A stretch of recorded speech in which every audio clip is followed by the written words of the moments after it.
శ్రీ కనకదుర్గ జ్యోతిష్యాలయం జ్యోతిష్యం చెప్పబడును.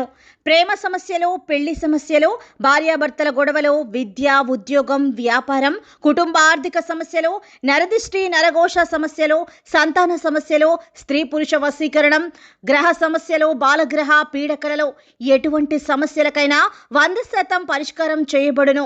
అన్ని విషయాలు ఫోటో చూసి ఫోన్లో స్వయంగా చెప్పబడును. గురువు గారికి నమ్మకంతో కాల్ చేయండి. గురూజీ రామరాజు 9000442025. హాయ్ ఫ్రెండ్స్, అందరికీ నమస్కారం అండి.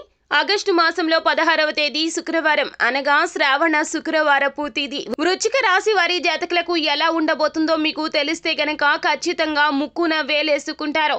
ఈ రోజున మీ యొక్క తప్పు లేదంటూ చాలా విషయాల గురించి ఎదుటి వారు అర్థం చేసుకుంటారు. సమాజం మిమ్మల్ని తగిన గౌరవ మర్యాదలతో సత్కరిస్తుంది. మీరు చాలా వరకు కూడాను అన్ని రకాల పనులను క్లియర్ చేసుకుంటారు. ఏమాత్రం ఇబ్బందులు లేకుండా పనులు పూర్తి చేసుకోవడానికి వడివడిగా అడుగులు వేస్తారు. అయితే అసలు వృశ్చిక రాశి వారి జాతకులకు ఈ రోజున గోచార రీత్యా ఎలా ఉండబోతుంది, ఎటువంటి పరిస్థితులు మీకు ఎదురు కాబోతున్నాయో తదితర పూర్తి వివరాలు అన్ని కూడా మనం ఈ వీడియోలో సంపూర్ణంగా సవివరంగా తెలుసుకునే ప్రయత్నం చేద్దాము.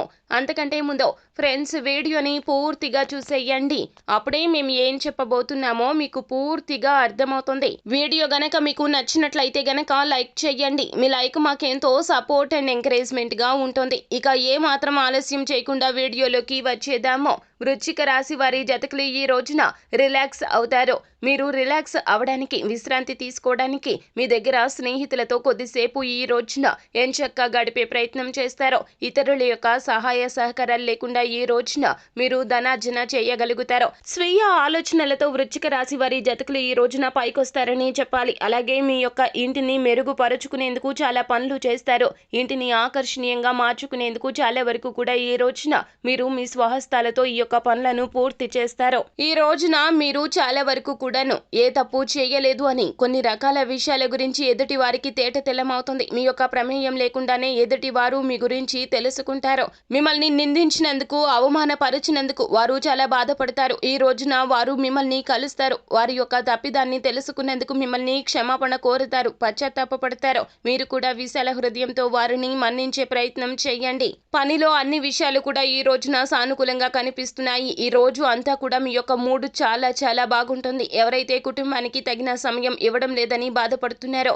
మీరు వారికి ఈ రోజున సమయాన్ని కేటాయించగలుగుతారు. అయినప్పటికీ కొన్ని ముఖ్యమైనటువంటి పనులు వస్తాయి. ఆ యొక్క పనుల కారణంగా మీరు వారితో కాస్తంత సేపే సమయాన్ని కేటాయించగలుగుతారు. రోజు మొత్తం కూడా వారి గురించి ఆలోచిస్తూనే ఉంటారు. కానీ సమయాన్ని కేటాయించడానికి మాత్రం కాస్త సమయమే దక్కుతుంది. కావున వారికి అర్థమయ్యేలాగా చెప్పండి. వారు మీ జీవిత భాగస్వామి కావచ్చు, సంతానం కావచ్చు, కన్న తల్లిదండ్రులు కావచ్చు, స్నేహితులు కావచ్చు. మీ యొక్క పరిస్థితిని వారికి అర్థమయ్యే విధంగా ఈ రోజున చెప్పే ప్రయత్నం చేయండి. అలాగే ఈ రోజున మీ యొక్క జీవిత భాగస్వామి యొక్క ఆరోగ్యం కాస్త పాడు కావచ్చు. మీరు దగ్గరుండి జాగ్రత్తలు తీసుకోండి. ఒక కంట వారిని కనిపెడుతూ ఉండండి. మీ జీవిత భాగస్వామి కోసం ఈ రోజున ఉన్న కొద్ది సమయాన్ని కూడా కేటాయించే ప్రయత్నం చేయండి. అలాగే ఈ రోజున ఉన్నటువంటి ఇబ్బందుల నుంచి బయటపడడానికి, చెడు పరిస్థితుల నుంచి బయటపడడానికి, భవిష్యత్తు బాగుండాలి అంటే గనక పరమశివుని ఆలయానికి వెళ్ళండి. పరమశివుని ఆలయానికి వెళ్లి శివలింగానికి ముడి పాలు లేదా పెరుగు లేదా మజ్జిగను అందించాలి. అంటే లింగాభిషేకం చేయడం మంచిదని చెప్పడం జరుగుతుంది. ఇలా చేస్తే గనక